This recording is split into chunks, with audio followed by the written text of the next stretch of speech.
Welcome, dear wanderer, to the Midnight Explorer. Tonight, we embark on a journey unlike any other. We're going to travel through fire and time, through mountains and furnaces, through the hearts of stars and the hands of our ancestors. We're going to discover the secret life of metals, those mysterious, beautiful, essential elements that built our world and shaped our destiny. But this isn't just a story about iron or gold or copper. This is a story about us. About how we learned to bend nature to our will, about the first person who looked at a rock and saw a sword, the first person who melted sand and created glass, the alchemists who dreamed of turning lead into gold, and the metallurgists who discovered something even more precious, knowledge itself. So settle in. Let the world outside fade away, pour yourself some tea, dim the lights, and let me take you on a journey through the elemental heart of human civilization. This is the story of metals, and it begins, as all great stories do, with fire. Before there were metals in human hands, there were metals in the stars. Imagine, if you will, the universe in its infancy. 13 billion years ago, there was nothing but hydrogen and helium, the simplest elements born in the first 3 minutes after the Big Bang. The universe was a dark ocean of gas, cold and empty, waiting. But then, slowly, gravity began to pull. Those clouds of hydrogen and helium began to collapse, to gather, to compress. And as they compressed, they grew hot, hotter than you can imagine, hotter than any fire on Earth. So hot that the very atoms began to fuse together, creating light, creating energy, creating the first stars. And in the hearts of those stars, something miraculous happened. The hydrogen atoms, pressed together by unimaginable pressure and heat, began to merge.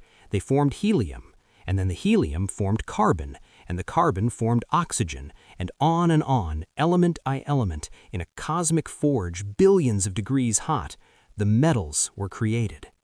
Iron, nickel, copper, silver, gold.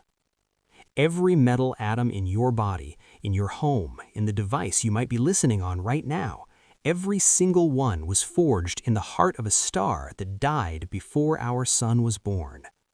Think about that for a moment. The ring on your finger, the car you drive, the fillings in your teeth. They are made of stardust, ancient, cosmic, impossibly old stardust. But those metals didn't stay in the stars. When those ancient suns grew old, when they had burned through all their fuel, they did something spectacular. They exploded. In supernova explosions so bright they outshone entire galaxies, those dying stars scattered their treasure across the cosmos. Clouds of metal-rich dust spread through space, drifting for millions of years until gravity pulled them together again into new stars, new planets, into our planet. When Earth formed 4.5 billion years ago, it was a molten ball of rock and metal. The heavier metals, iron, nickel, sank to the center, forming Earth's core. That iron core is why we have a magnetic field. It's why compasses work. It's why life could evolve protected from solar radiation. The lighter metals stayed closer to the surface, mixed with rock and stone, waiting in the darkness for someone to discover them. Waiting for us. For billions of years, those metals lay hidden. Earth cooled. Oceans formed, life emerged, first as single cells, then as plants, then as animals. For 3.5 billion years, life existed on Earth without knowing about metals, without using them, without even imagining them. And then one day, a human being looked at a rock that was different from other rocks, and everything changed. The first metal humans used wasn't extracted from ore. It wasn't smelted in a furnace. It didn't require any technology at all. It fell from the sky. Imagine you're living 10,000 years ago. You're a hunter-gatherer, moving with the seasons, following the herds, gathering plants, living in harmony with the rhythms of nature. You know every plant in your territory, every animal track, every stone that can be chipped into a blade. And then one night, you see a streak of fire across the sky. The next morning, you find it. A rock, still warm, sitting in a crater of its own making. But this rock is different from any rock you've ever seen. It's heavy, surprisingly heavy for its size. And when you chip at it with another stone, it doesn't shatter, it bends. You've found a meteorite, and inside that meteorite is iron, pure iron, mixed with nickel, forged in the heart of an exploded star billions of years ago, and now delivered to your feet by the cosmos itself. This is how humans first encountered metal, not from the earth, but from the heavens. Ancient peoples didn't understand what meteorites were, of course. They saw rocks that fell from the sky, rocks that were different from earthly stones, rocks that seemed almost magical in their properties. Many cultures considered meteoritic iron sacred. The ancient Egyptians called it metal from heaven. The Inuit people of Greenland knew of 3 large meteorites they called the woman, the dog, and the tent. They used them as a source of metal for knives and harpoons for generations. But meteoritic iron was rare. You couldn't rely on it. You couldn't predict when or where it would fall. You couldn't build a civilization on gifts from the sky. To truly harness the power of metal, humans needed to learn to extract it from the earth itself. And that discovery, dear listener, began with a metal so soft you can bend it with your bare hands, so beautiful it's been treasured for thousands of years, so useful it may have been the single most important substance in the development of human civilization: copper. Picture the highlands of Anatolia in what is now Turkey around 9,000 years ago. The last ice age is ended, the climate is warming, agriculture is spreading. Humans are settling down, building permanent villages, domesticating plants and animals. And in these villages, people are learning to work with new materials.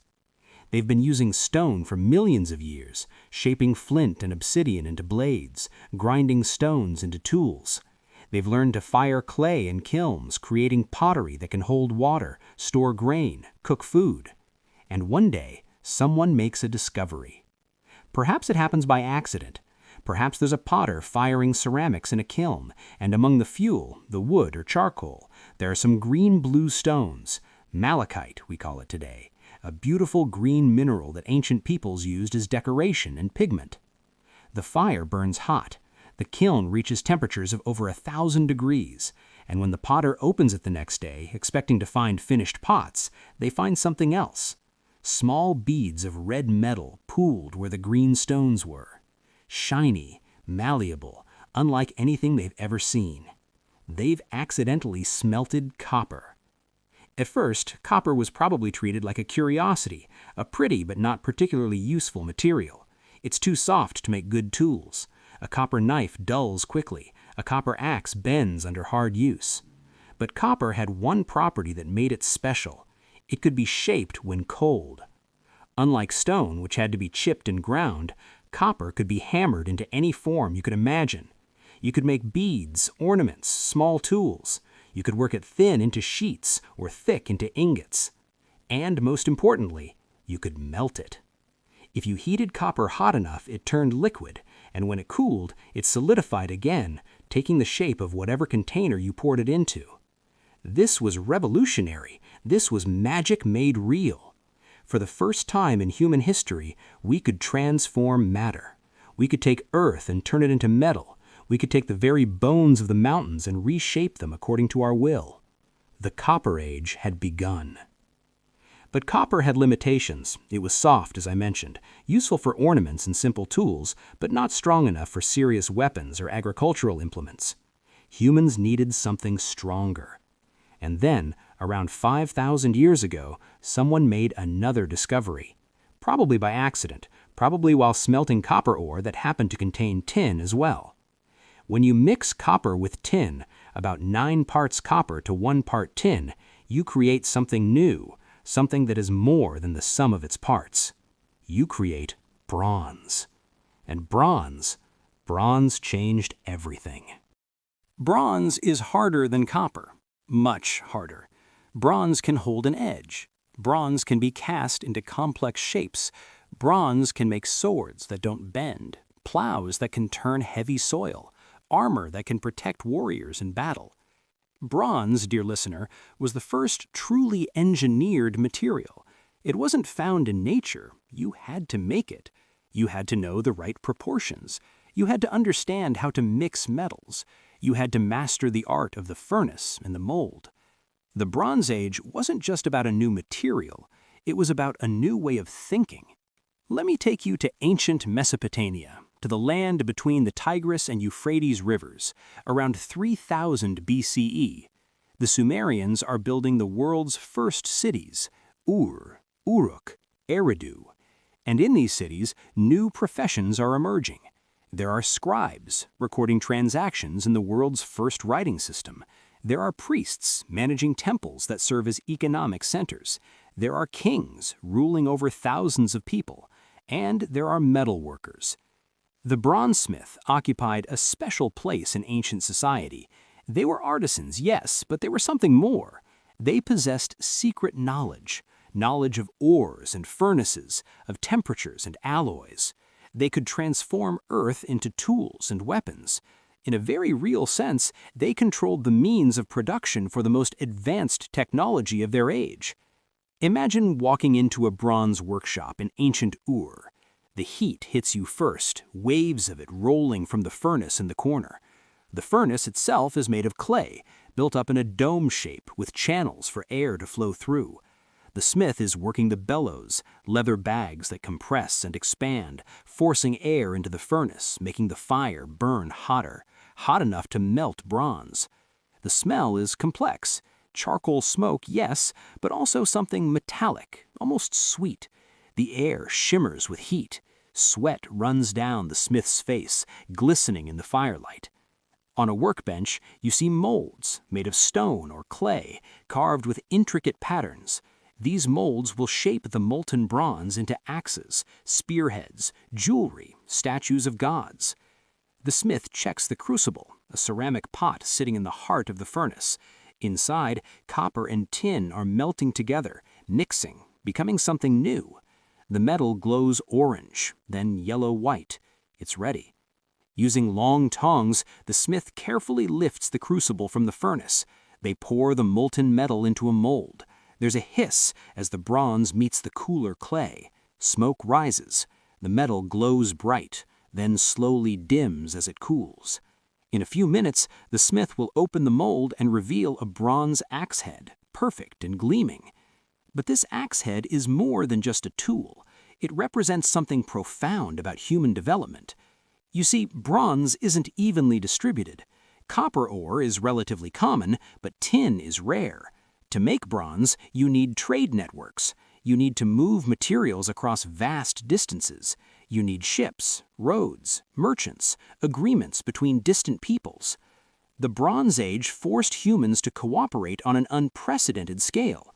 The Minoans on Crete traded with the Egyptians in the south and the Mycenaeans in the north. The Mesopotamians traded with the Indus Valley civilization. Tin traveled from Afghanistan to the Mediterranean. Copper came from Cyprus, from Anatolia, from mines in the Alps. These trade networks created the first truly interconnected world. Ideas spread along trade routes along with materials, technologies, languages, stories, gods, all flowing from culture to culture, mixing and evolving. And at the center of it all was bronze. Bronze made the first empires possible. The Egyptian pharaohs armed their soldiers with bronze weapons. The Hittites built a kingdom in Anatolia based on their advanced metalworking. The Shang dynasty in China created stunning bronze vessels for ritual use, decorated with intricate patterns that still astound us today. Bronze made agriculture more efficient. Better plows, better sickles, better tools for clearing land. This meant more food, which meant larger populations, which meant bigger cities, which meant more specialization, which meant faster technological development. It was a positive feedback loop, driving human civilization forward at an accelerating pace. But bronze had a vulnerability. Remember what I said about tin being rare? That rarity meant that bronze was expensive. It meant that bronze weapons and tools were luxury items, available mainly to elites, to kings, to priests, to wealthy merchants. The common farmer might have 1 or 2 bronze tools, carefully maintained, passed down through generations. And it meant that if the trade networks failed, if wars disrupted commerce, if drought caused civilizations to collapse, if pirates made the sea too dangerous to cross, then bronze became unavailable, which is exactly what happened. Around 1200 BCE, something catastrophic occurred. We call it the Bronze Age collapse, and it's one of the great mysteries of ancient history. Within the span of a few decades, most of the great civilizations of the Eastern Mediterranean collapsed. The Hittite Empire fell. The Mycenaean palaces were destroyed. Egyptian power waned. Cities were abandoned. Trade networks dissolved. We're not entirely sure what caused it. Perhaps it was a combination of factors: drought, famine, earthquakes, invasions by mysterious sea peoples, internal rebellions. Whatever the cause, the result was clear. The interconnected world of the Bronze Age shattered. And in the chaos that followed, in the Dark Age that descended upon the Mediterranean world, humans were forced to find a new metal, one that was harder than bronze, one that was more common, one that didn't require rare tin from distant lands. They found iron. Iron is everywhere. It's the fourth most common element in Earth's crust. Iron ore deposits exist on every continent. Unlike tin, which had to be imported from distant lands, iron could be mined locally almost anywhere humans lived. But iron had a problem. It has a much higher melting point than bronze, 1,538 degrees Celsius, compared to bronze's 950 degrees. The furnaces of the Bronze Age couldn't get hot enough to melt iron. You couldn't cast it the way you could cast bronze. So how did ancient people work with it? The answer lies in a process we call smelting, but it's different from bronze smelting. Instead of melting the metal out of the ore, they heated iron ore with charcoal in a furnace. The carbon in the charcoal would bond with the oxygen in the iron ore, leaving behind a spongy mass of nearly pure iron called a bloom. This bloom was still solid, not melted, but it was hot and soft enough to be hammered. The blacksmith would take this bloom, heat it again, and hammer it repeatedly, squeezing out impurities, consolidating the iron, shaping it into a usable form. It was hard work, much harder than casting bronze, but it had one enormous advantage. You could do it anywhere you could find iron ore and wood for charcoal. The knowledge of iron smelting spread rapidly through the ancient world, especially after the Bronze Age collapse disrupted tin trade. The Hittites had been working with iron before the collapse, but they had kept the technology secret, maintaining a monopoly. When their empire fell, that knowledge spread. By 1000 BCE, iron was being worked from Greece to India, from Egypt to China. The Iron Age had begun. Let me take you to a blacksmith's workshop in ancient Greece around 800 BCE. The workshop is dark, lit mainly by the glow of the forge. The forge itself is a hearth of stone and clay filled with charcoal that glows red-orange. The blacksmith works the bellows steadily, rhythmically, keeping the fire hot. In the fire, a piece of iron is heating. It's already been smelted from ore, already been hammered into a rough bar. Now the blacksmith is shaping it into a sword. When the iron glows yellow-hot, the blacksmith pulls it from the fire with long tongs and places it on the anvil, a heavy block of iron or stone. Then comes the hammer.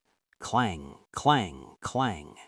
Each strike of the hammer flattens the iron slightly, stretching it, shaping it into a usable form. The blacksmith works quickly, knowing the iron will cool and become too hard to work. When the glow fades to red, back into the fire it goes. Heat, hammer, over and over. Slowly, the sword takes shape. But here's something fascinating. Early iron weapons weren't actually better than bronze. Pure iron is relatively soft, softer than bronze, in fact. The iron swords of the early Iron Age would bend in battle and have to be straightened. So why did iron replace bronze? Availability, yes, but also because iron had a secret potential that took centuries to unlock.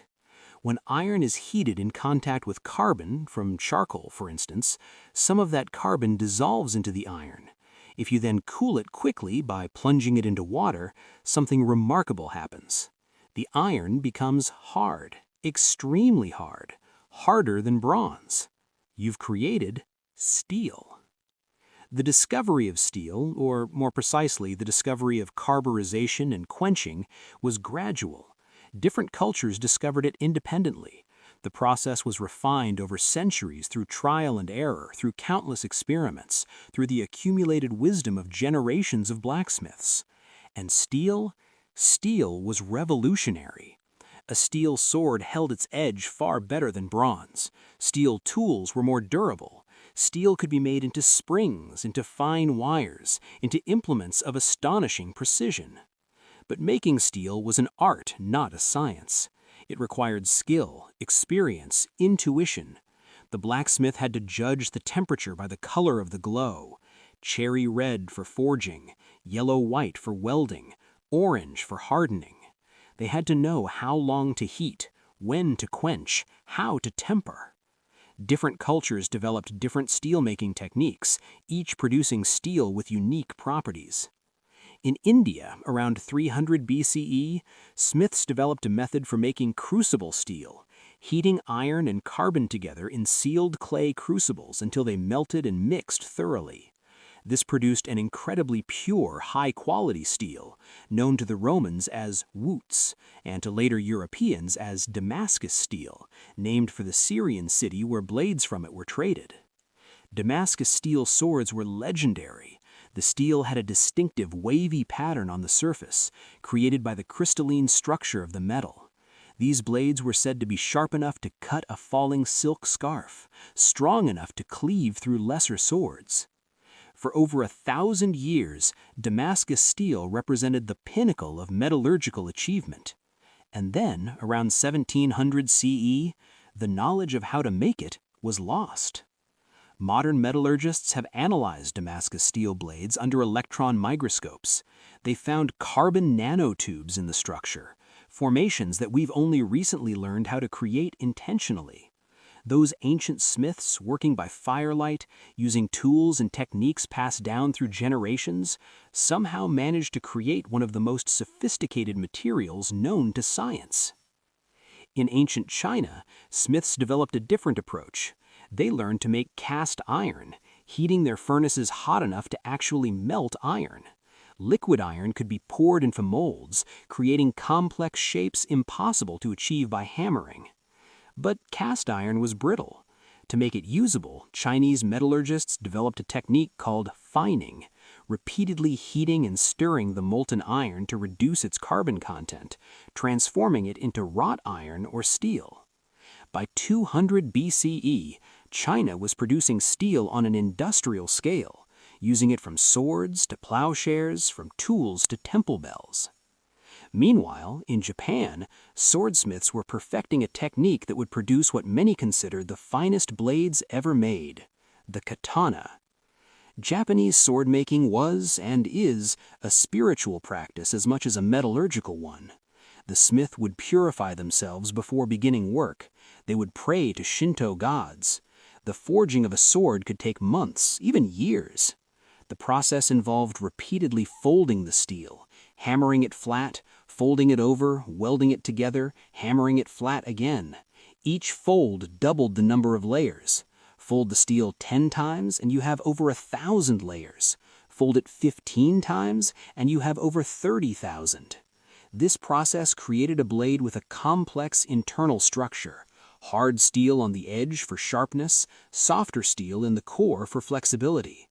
A katana wouldn't shatter if it struck something hard, but it could hold an edge sharp enough to cut through bamboo without dulling. The katana wasn't just a weapon, it was art, philosophy, and metallurgy combined. It was the soul of the samurai. While iron and bronze and copper were shaping the practical world, other metals were capturing the human imagination in different ways. Gold, silver, mercury, lead, tin, each with its own story, its own unique properties, its own role in human history. Let's talk about gold. Gold is special for many reasons, but perhaps the most important is this: it doesn't corrode. You can bury gold in the ground for 1,000 years, and when you dig it up, it will be just as bright and shiny as the day it was buried. Ancient peoples noticed this. Gold was eternal, unchanging, perfect. It was the color of the sun. Naturally, they associated it with the divine, with immortality, with the ultimate value. Gold is also rare, but not impossibly so. It can be found in rivers and streams as nuggets and flakes, washed down from gold-bearing rocks by erosion. You don't need sophisticated technology to collect it, just patience and a keen eye. The earliest gold objects we've found date back to around 4500 BCE from the Varna necropolis in Bulgaria. The graves there contained thousands of gold artifacts, jewelry, ornaments, symbolic objects. This was before the Bronze Age, before writing, before cities. Yet these early humans had already learned to value gold, to work it, to treasure it. Gold is soft and malleable. You can hammer it into sheets so thin they're almost transparent, what we call gold leaf. You can draw it into wire finer than a human hair. You can melt it and cast it into intricate shapes. For thousands of years, gold was primarily used for decoration and display. Jewelry, religious objects, royal regalia. It was a store of value, a symbol of power and wealth. The ancient Egyptians were obsessed with gold. They believed the flesh of the gods was made of gold. They covered everything in gold leaf, statues, furniture, coffins. When Howard Carter opened Tutankhamun's tomb in 1922, he found the young pharaoh's mummified body lying in a solid gold coffin, wearing a gold mask that weighed 22 pounds. The Incas called gold the sweat of the sun. They covered their temples with it, creating buildings that gleamed golden in the sunlight, visible for miles. In ancient Rome, gold was currency. The aureus, a gold coin, was the standard of value for trade across the empire. This tradition continued through history: gold coins, gold standards, gold reserves backing national currencies. But gold isn't just beautiful. It has practical properties too, properties we only recently learned to exploit. Gold is an excellent conductor of electricity, and unlike copper or silver, it doesn't corrode. This makes it perfect for electronic connections that need to last. The device you're using to listen to this right now, your phone, your computer, almost certainly contains tiny amounts of gold in its circuitry. Gold is also remarkably ductile. A single ounce of gold can be drawn into a wire 50 miles long. This property, combined with its resistance to corrosion, makes it useful for specialized applications, from dental fillings to the visors of astronaut helmets. Silver shares many of gold's properties. It's beautiful, malleable, resistant to corrosion, though not as resistant as gold. But silver has something gold doesn't. It's the best electrical conductor of all metals, and the best thermal conductor too. Ancient peoples valued silver almost as highly as gold. Silver coins were the currency of ancient Greece and Rome. The word argent, meaning silver, gives us Argentina, the silver land, and Argentine, silvery white. But silver had practical uses too. People noticed that water stored in silver vessels stayed fresh longer. We now know this is because silver has antibacterial properties. Silver ions can kill bacteria and prevent infection. In the American Old West, cowboys would drop silver dollars into their canteens to keep the water from going bad. Before antibiotics, doctors used silver compounds to treat infections. Today, silver is everywhere. It's in mirrors, in solar panels, in batteries. It's used in photography, though less now than in the days of film. It's in medical equipment, in water purification systems, in high-tech fabrics. Silver is the metal of the moon, just as gold is the metal of the sun. Cool, reflective, mysterious.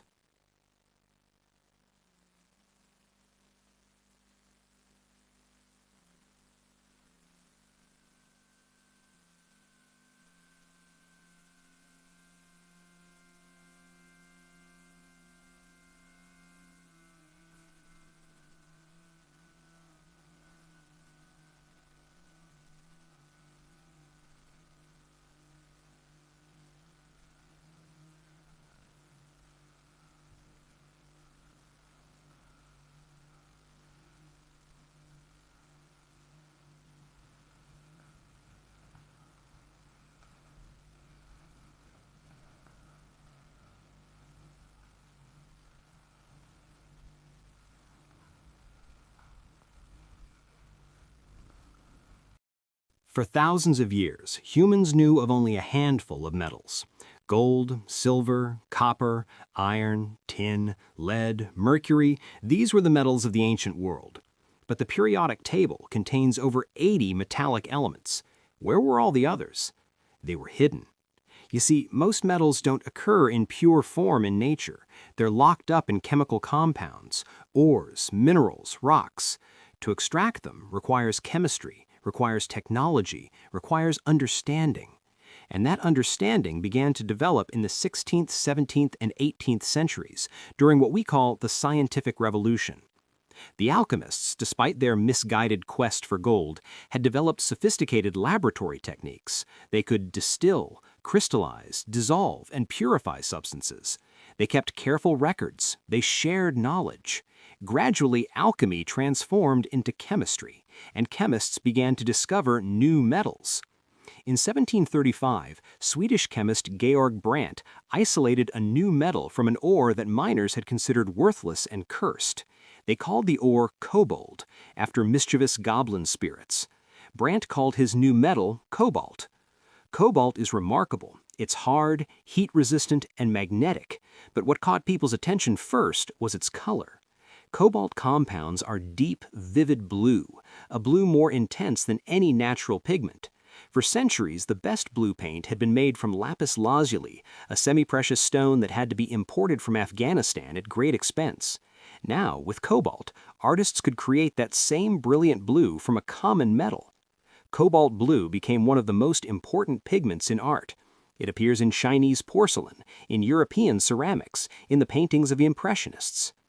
In 1751, Swedish mineralogist Axel Fredrik Cronstedt isolated another new metal, which he called nickel, after another mining spirit, the kupfernickel, or copper demon, because the ore looked like copper ore but yielded no copper.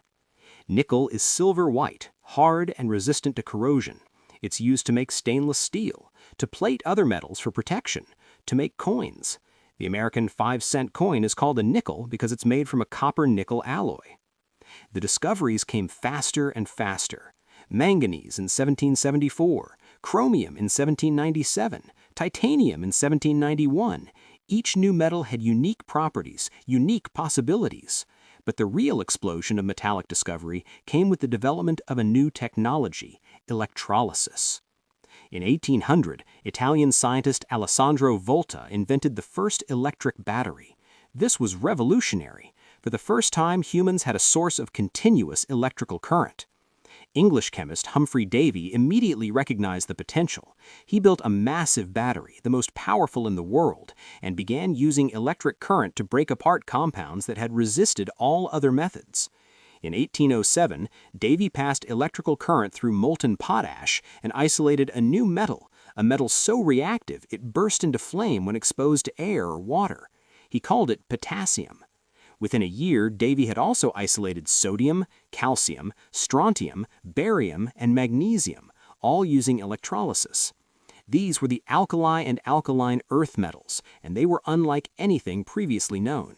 They weren't just reactive, they were explosively reactive.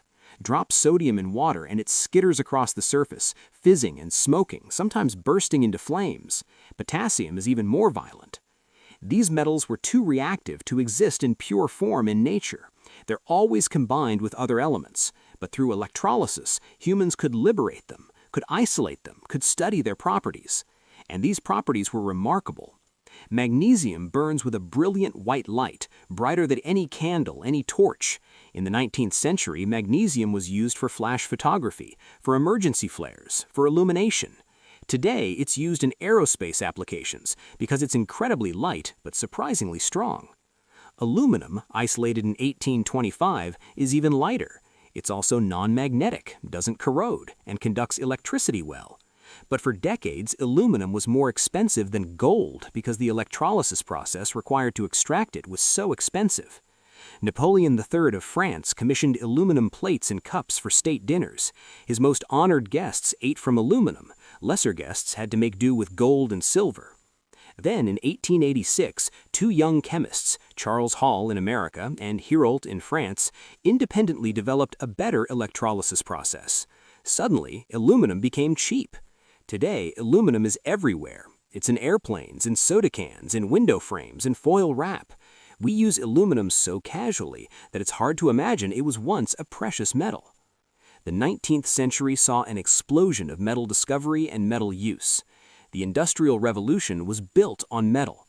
Iron primarily for rails, for bridges, for the frames of factories, for the parts of machines, but steel was even more important. In 1856, Henry Bessemer invented a new process for making steel, the Bessemer process. Instead of the slow, small-scale methods of traditional steelmaking, Bessemer's process could convert tons of iron into steel in minutes by blowing air through molten iron. Suddenly, steel was cheap. Steel could be produced on an industrial scale. And cheap steel changed everything. Steel rails made railroads practical, linking cities and nations. Steel beams made skyscrapers possible, letting cities grow upward instead of just outward. Steel ships were stronger and lighter than iron ships, opening the oceans to faster, larger vessels. The modern world is built on steel. But the story of metals didn't end with steel, far from it. The 20th century brought yet another wave of metallic discovery and innovation. If you look at a periodic table, you'll notice a peculiar thing. At the bottom, separated from the main table, are two rows of elements. The first row is called the lanthanides. The second is called the actinides. These elements are strange. They have complex electron configurations. They have similar chemical properties to each other, making them difficult to separate. Many of them are radioactive.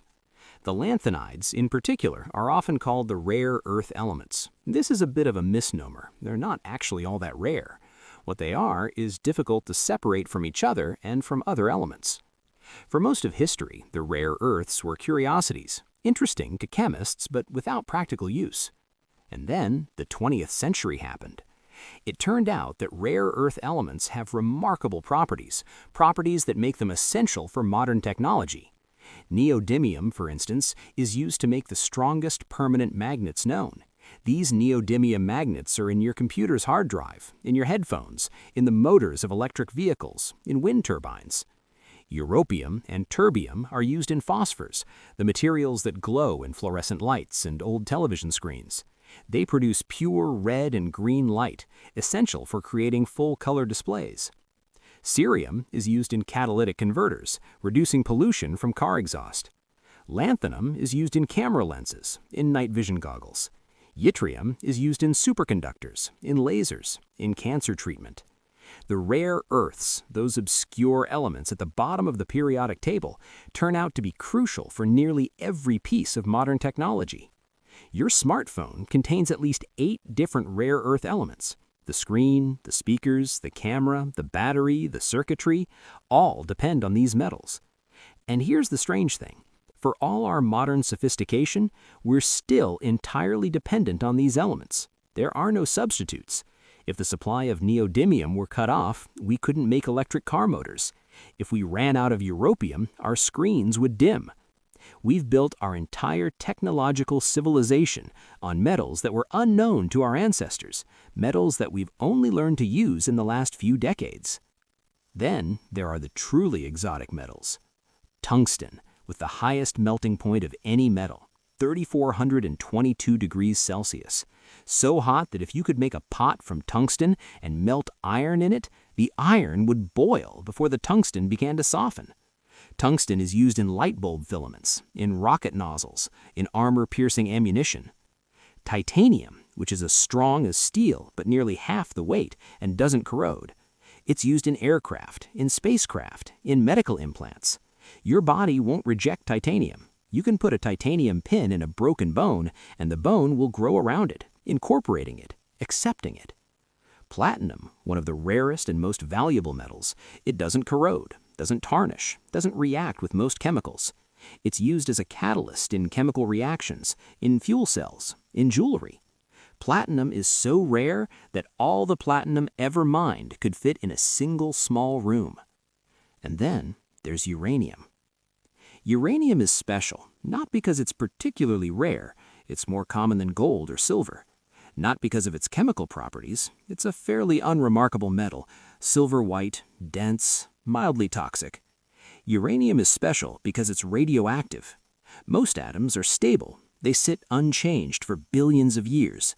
But uranium atoms are unstable. They spontaneously decay, breaking apart, releasing energy in the form of radiation. In 1938, Otto Hahn and Fritz Strassmann discovered something astonishing. When they bombarded uranium with neutrons, the uranium atoms didn't just decay, they split in half. They fissioned. And when they fissioned, they released enormous amounts of energy. More energy than any chemical reaction, more energy than burning coal or oil. Energy from the nucleus itself, nuclear energy. This discovery changed the world.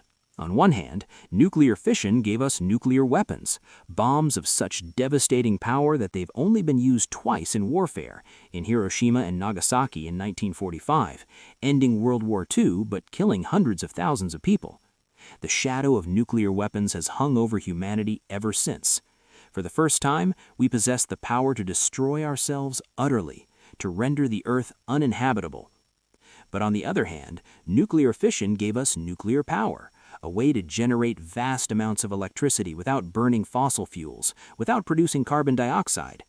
Nuclear reactors use uranium fuel to heat water into steam, which drives turbines, which generate electricity. A single kilogram of uranium can produce as much energy as burning 3,000 tons of coal. Today, nuclear power provides about 10% of the world's electricity. In some countries, France for example, it's over 70%. Nuclear power is controversial. The accidents at 3 Mile Island, Chernobyl, and Fukushima showed the dangers of nuclear technology. Nuclear waste remains radioactive for thousands of years and must be carefully stored. But nuclear power also represents hope. Hope that we can meet humanity's growing energy needs without destroying the climate, without drowning in pollution. Uranium, this simple metal, carries both our darkest fears and our brightest hopes. The story of metals is in many ways the story of human power and human responsibility. Every advance in metallurgy has given us new capabilities, new tools, new possibilities. But with each advance has come new dangers, new ethical questions. Bronze gave us better tools, but also better weapons. Iron democratized technology, but also democratized warfare. Steel built our cities, but also built our guns and tanks. Aluminum let us fly, but also let us drop bombs from the sky. Uranium gave us limitless energy, but also unimaginable destruction. Metals are morally neutral. They're elements, atoms, matter. They don't choose how they're used. We choose. Let's step back for a moment from history and talk about what metals actually are. What makes a metal a metal? What gives metals their unique properties? The answer lies in the way metal atoms arrange themselves and the way their electrons behave. Imagine a piece of pure metal, gold, let's say, or copper or iron. If you could zoom in, past what your eyes can see, past what any optical microscope can see, down to the atomic level, what would you find? You'd find atoms arranged in a regular, repeating pattern, a crystal lattice. Each atom sits in a precise position relative to its neighbors, in a structure that extends in all 3 dimensions, creating a solid. But here's the key thing. In metals, the outermost electrons of each atom aren't tightly bound to their parent atoms. They're free to wander. They form what chemists call an electron sea, a cloud of mobile electrons that flows through the lattice of positive ions. This electron sea is what gives metals their characteristic properties. Electrical conductivity. When you apply an electrical voltage across a metal, the free electrons move in response, creating an electrical current. Metals are good conductors because their electrons are mobile. Thermal conductivity. Heat is molecular motion. In metals, heat energy is quickly distributed throughout the material by the electron sea. Touch a metal spoon sitting in hot coffee, and the heat rapidly travels up the handle to your fingers. Luster. Metals are shiny because the electron sea can absorb and re-emit light at almost any wavelength. When light hits a metal surface, the electrons oscillate in response, re-radiating the light, creating the characteristic metallic shine. Malleability and ductility. When you hammer or stretch a metal, you're shifting the layers of atoms relative to each other. In most materials, this would break the bonds between atoms and the material would fracture. But in metals, the electron sea adapts. It can accommodate the new arrangement of atoms. This is why you can hammer gold into thin sheets or draw copper into wire. The metallic bonds are flexible. These properties, conductivity, luster, malleability, are what make metals useful. They're what make metals metallic. But not all metals are identical. Different metals have different properties depending on their atomic structure. Some metals are soft. Sodium and potassium are so soft you can cut them with a knife. Gold and lead can be easily bent and shaped. Other metals are hard. Chromium and tungsten are among the hardest substances known. They can scratch almost anything else. Some metals melt easily. Mercury is liquid at room temperature. Gallium melts in your hand. Its melting point is just 30 degrees Celsius. Other metals resist heat. Tungsten doesn't melt until 3,422 degrees. Titanium can withstand temperatures that would melt steel. Some metals are magnetic. Iron, nickel, cobalt, these are the ferromagnetic metals, capable of being magnetized and attracted to magnets. Most metals are not magnetic. You can't pick up aluminum or copper or gold with a magnet. These differences come down to the details of atomic structure. How many electrons each atom has, how those electrons are arranged, how the atoms pack together in the crystal lattice. And by understanding these atomic details, metallurgists learn to manipulate metals in sophisticated ways. Pure metals are useful, but they're not perfect. Pure iron is too soft. Pure copper corrodes. Pure aluminum is too weak for structural applications. But what if you could combine metals? What if you could mix them to get the best properties of each? This is the art of alloys. An alloy is a mixture of metals, or a metal mixed with other elements, and alloys can have properties vastly different from their constituent elements. We've already talked about bronze, copper mixed with tin. Bronze is harder than either copper or tin alone. It's an example of how mixing metals can create something new, something better. Steel is another alloy, iron mixed with carbon.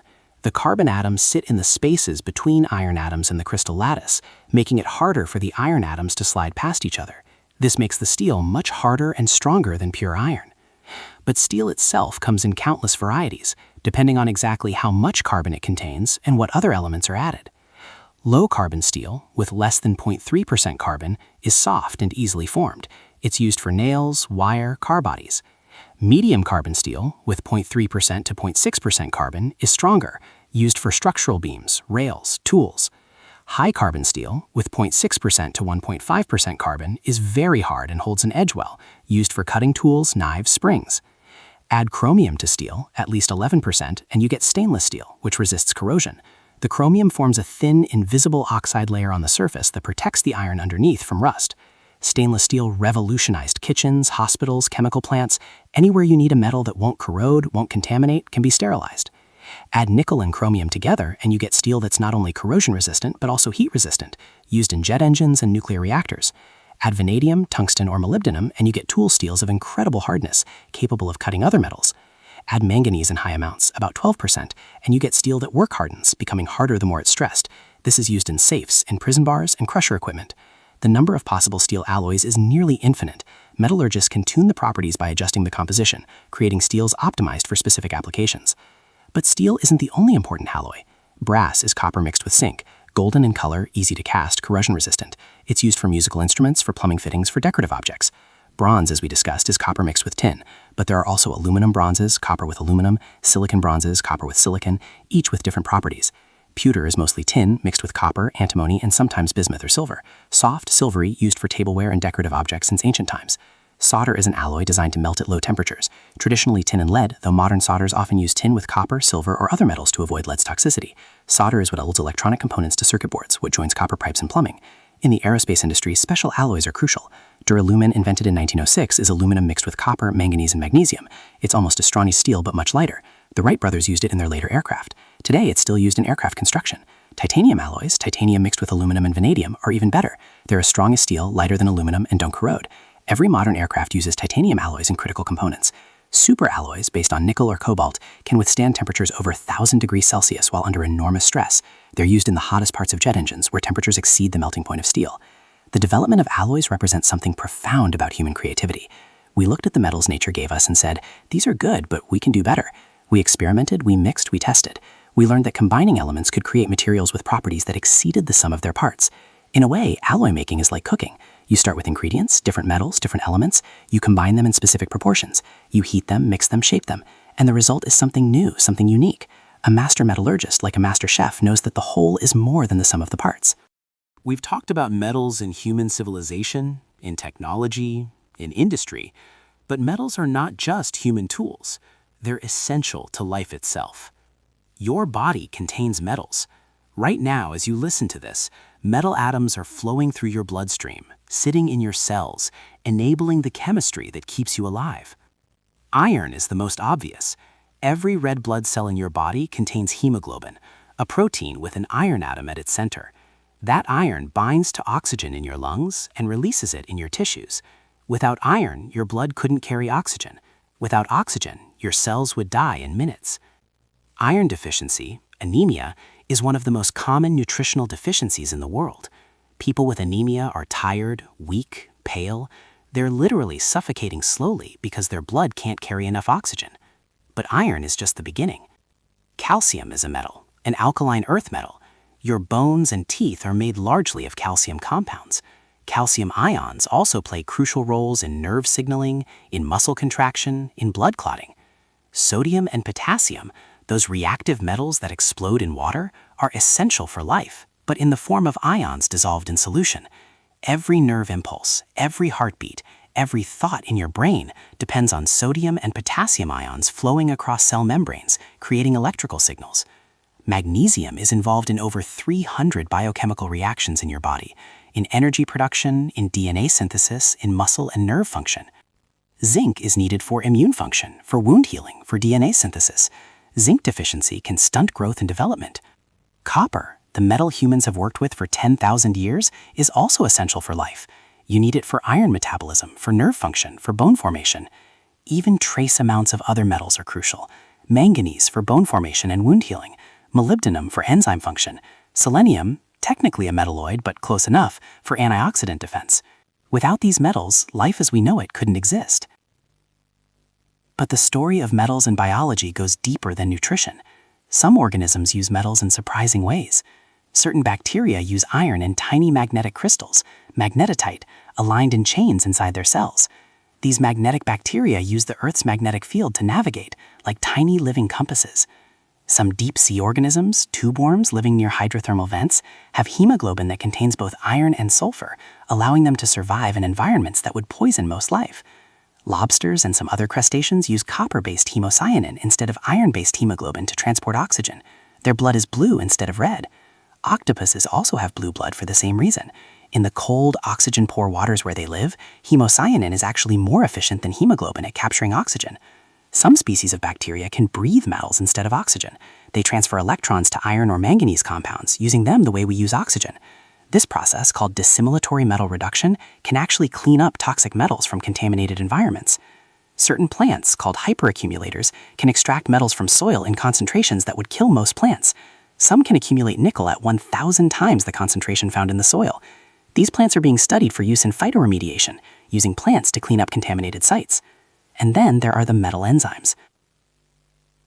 Enzymes are biological catalysts, proteins that speed up chemical reactions in living organisms. Many enzymes have metal atoms at their active sites, the part of the enzyme where the chemistry happens. Zinc enzymes are involved in DNA replication, in breaking down proteins, in producing the carbon dioxide you exhale. Iron enzymes are involved in respiration, in breaking down toxic compounds, in synthesizing neurotransmitters. Copper enzymes are involved in producing melanin, the pigment in your skin and hair, in cross-linking collagen, giving your skin its strength, in eliminating free radicals that can damage cells. Manganese enzymes protect cells from oxidative damage, help form bones and connective tissue. Molybdenum enzymes are involved in breaking down sulfur-containing amino acids, in purine metabolism. These metal enzymes perform chemistry that would be impossible for pure proteins alone. The metal atoms can accept and donate electrons, can bind and release other molecules, can twist and distort substrates into shapes that make reactions possible. In many ways, metal enzymes are biological versions of the industrial catalysts used in chemical plants, speeding up reactions, enabling chemistry, making the impossible possible. Life, it turns out, is a metallurgist too. Over billions of years of evolution, life has learned to use metals in sophisticated ways, incorporating them into the machinery of cells, using their unique properties to perform the chemistry of life. We are all, in a very real sense, made of metal. Not all metals are benign. Some are toxic, dangerous, deadly. We've already mentioned lead and mercury, metals that have poisoned countless people throughout history. But the story of metallic toxicity goes deeper and darker. Cadmium, a soft, silvery metal, was widely used in batteries, in pigments, in plating other metals. It's also a potent carcinogen and kidney toxin. In Japan, industrial cadmium pollution caused ikai-itai disease. It hurts disease, characterized by severe pain from bone fractures and kidney failure. Beryllium, a lightweight metal used in aerospace applications and in copper alloys, causes chronic lung disease if inhaled as dust. Berylliosis is incurable and can be fatal. Thallium, a soft gray metal, is so toxic it's been used as a poison in murder and assassination. Just 1 gram can be fatal. It causes hair loss, organ failure, and death. Arsenic, technically a metalloid but often grouped with metals, is perhaps the most famous poison in history. Inheritance powder, it was called in Renaissance Italy. Odorless, tasteless, its symptoms resemble natural illness. For centuries, arsenic poisoning was nearly undetectable. Even metals we think of as safe can be dangerous in certain forms or quantities. Chromium, in its +6 oxidation state, hexavalent chromium, is carcinogenic, the basis of the true story told in the movie Aaron Brockovich, where groundwater contamination with hexavalent chromium caused cancer clusters. Nickel can cause allergic reactions. Nickel allergy is one of the most common contact allergies, affecting about 10% of the population. Aluminum has been investigated as a possible factor in Alzheimer's disease, though the evidence remains controversial. The toxicity of metals reminds us of an important principle: dose makes the poison. Even essential metals, the ones we need to survive, become toxic in excess. Too much iron causes organ damage, particularly to the liver and heart. A genetic condition called hemochromatosis causes iron to accumulate in the body, slowly poisoning the person. Too much copper causes Wilson's disease, where copper builds up in the liver and brain, causing psychiatric symptoms and neurological damage.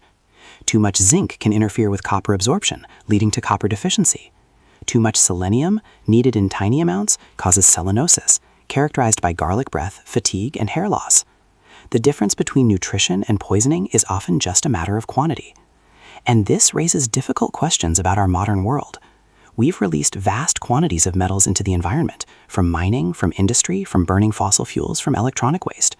Mercury from coal-fired power plants ends up in fish, accumulating up the food chain until large predatory fish contain dangerous levels. Lead from old paint, from old gasoline, from old plumbing, persists in soil and dust, poisoning children. Rare earth mining produces toxic waste, acidic runoff contaminated with radioactive elements. Electronic waste, old phones, old computers, old televisions, contains a complex mix of valuable metals, gold, silver, copper, and toxic metals, lead, cadmium, mercury. In developing countries, informal recycling often exposes workers to dangerous levels of these toxins.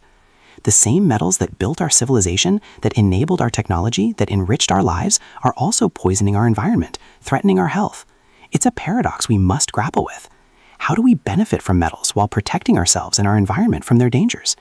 The answer lies in responsibility, in proper handling, in recycling, in developing cleaner technologies, in regulations that protect workers and communities. Metals are powerful, and as with all power, we must wield them wisely. So where do we go from here? We've traced the story of metals from the hearts of stars to the hands of our ancestors, from copper beads and Neolithic graves to smartphones in our pockets. What does the future hold? The first challenge is sustainability. Many metals are finite resources. We've already mined much of the easily accessible ore. The ore that remains is deeper, lower grade, harder to extract. And the demand is increasing. As developing nations industrialize, as populations grow, as technology advances, we need more metals than ever before. Some estimates suggest we'll need more copper in the next 25 years than humans have used in all of history. We'll need vast amounts of lithium for batteries, rare earths for electronics, platinum for fuel cells. Where will these metals come from? One answer is recycling. Unlike fossil fuels, which are destroyed when burned, metals aren't consumed, they're just transformed, moved, scattered. Every phone in a landfill contains gold, silver, copper, rare earths. Every old car contains steel, aluminum, copper. Every demolished building contains tons of metal. Urban mining, recovering metals from waste, is becoming increasingly important. In some cases, electronic waste contains higher concentrations of gold than gold ore. It makes economic sense to recover it. But recycling isn't perfect. It takes energy, it can produce toxic waste, and many complex alloys are difficult to recycle. It's hard to separate the metals again once they're mixed. Another answer is efficiency, using less metal to do the same job. Lighter cars that use less steel and aluminum, thinner electronics that use less copper and rare earths, better designs that minimize waste. And a third answer is substitution, finding alternatives to scarce metals. Researchers are developing sodium-ion batteries as an alternative to lithium-ion batteries. Sodium is far more common than lithium. Engineers are designing motors that use ferrite magnets instead of rare earth magnets. Ferrites aren't as powerful, but they're made from common elements: iron, barium, strontium. Material scientists are creating new alloys, new composites, new materials that can replace scarce metals in specific applications. But perhaps the most radical answer is looking beyond Earth. Space is full of metals. Asteroids, particularly metallic asteroids, are essentially flying mines. A single metallic asteroid could contain more platinum than has ever been mined on Earth, more gold, more nickel, more cobalt. In space, we wouldn't have to dig through miles of rock to reach ore. We wouldn't have to process low-grade ore. We wouldn't damage ecosystems or produce toxic tailings. Asteroid mining sounds like science fiction, but several companies are already working on the technology. Probes have been sent to asteroids, mining techniques are being developed. It won't happen tomorrow. It might not happen in 10 years. But in 50 years? In 100? We may look back on our time of terrestrial mining the way we look back on the Stone Age, as a primitive phase we had to pass through before unlocking the resources of the solar system. And beyond mining, metals may enable even more radical futures. Metamaterials, artificially structured materials with properties not found in nature, are being designed using metals in novel configurations. Some metamaterials can bend light in unusual ways, potentially enabling invisibility cloaks. Others can focus sound or heat in precise ways. Nanometals, metals structured at the nanometer scale, have unique properties. Gold nanoparticles, for instance, can be red or purple instead of gold. They're being studied for use in medical treatments, in sensors, in catalysts. High-entropy alloys, alloys made from 5 or more metals in roughly equal proportions, are a new class of materials with sometimes surprising properties. Some are stronger than any conventional alloy, some resist heat or corrosion better. We're only beginning to explore this space. Metallic glasses, alloys that are cooled so quickly they don't crystallize, combine the strength of metals with the elasticity of plastics. They're being studied for use in sporting equipment, in medical devices, in precision instruments. And then there are the more speculative ideas. Room temperature superconductors, materials that conduct electricity with zero resistance at ordinary temperatures. Conventional superconductors only work at extremely low temperatures. But if we could develop room temperature superconductors, which would almost certainly involve metals, we could revolutionize power transmission, transportation, computing. Programmable matter, materials that can change their properties on demand. Imagine a metal that could be soft or hard, conductive or insulating, magnetic or non-magnetic, depending on an electrical signal. Such materials could enable transformative technologies. Space elevators, cables strong enough to reach from Earth's surface to orbit. Current materials aren't strong enough, but advanced metallic carbon nanotubes might be. A space elevator would make access to space routine, cheap, opening up the solar system to exploration and development. These ideas may seem far-fetched, but remember, a person living in the Bronze Age could never have imagined steel skyscrapers, aluminum airplanes, or titanium air replacements. A person in the Iron Age could never have conceived of neodymium magnets, lithium batteries, or tungsten light bulbs. Every age underestimates what the future will bring. The story of metals is not over, it's still being written, and the most exciting chapters may be yet to come.